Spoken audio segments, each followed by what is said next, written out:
قرارداد پاکستان 23 مارچ 1940 کی اہمیت۔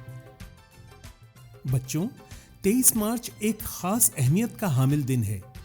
یہ روز ہمیں یاد دلاتا ہے کہ پاکستان کی تاریخ میں ایک نیا باب کیسے کھلا اور ہمارے قومی ہمت اور عزم سے کس طرح ایک نیا ملک وجود میں آیا۔ 23 مارچ یہ وہ دن ہے جب لاہور کے پرانے تاریخی منٹو پارک کے مقام پر پاکستان کے قیام کی بنیاد رکھی گئی۔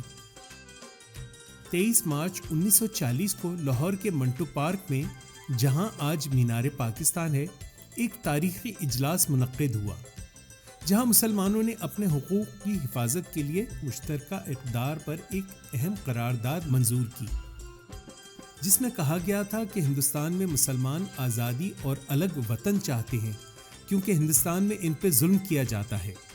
اس قرارداد کو قرارداد پاکستان کہا گیا، جو آج بھی ہماری ملت کی تاریخ کا اہم حصہ ہے۔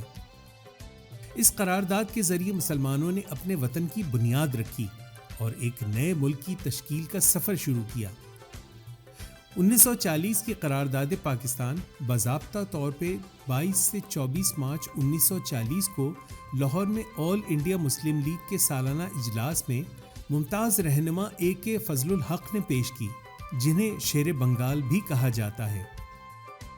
قرارداد پاکستان کے اہم نکات یہ تھے: برصغیر پاک و ہند میں مسلمانوں کو ایک الگ قوم کے طور پر تسلیم کرنا۔ دوسرا، برصغیر پاک و ہند میں خود مختار مسلم اکثریتی علاقوں کے قیام کی تجویز۔ تیسرا، مسلمانوں کے سیاسی، سماجی اور ثقافتی مفادات کے تحفظ کے لیے ان کے حقوق کو تسلیم کرنا۔ چوتھا، مسلمان اکثریتی علاقوں میں اقلیتوں کے حقوق کے تحفظ کی وکالت۔ اس دن کی اہمیت یہ ہے کہ یہ دن ہمیں پاکستان کی تاریخ میں ایک روشن باب کی طرف لے جاتا ہے اور ہمیں یاد دلاتا ہے کہ ہمارے آباء و اجداد نے کس طرح اپنے مقصد کے لیے قربانی دی اور ایک نیا ملک بنانے کے لیے محنت کی، جو بالآخر کار 14 اگست 1947 کو وجود میں آیا۔ بچوں، اس دن کو نئے جذبے، جوش اور عزم کے ساتھ منانا چاہیے۔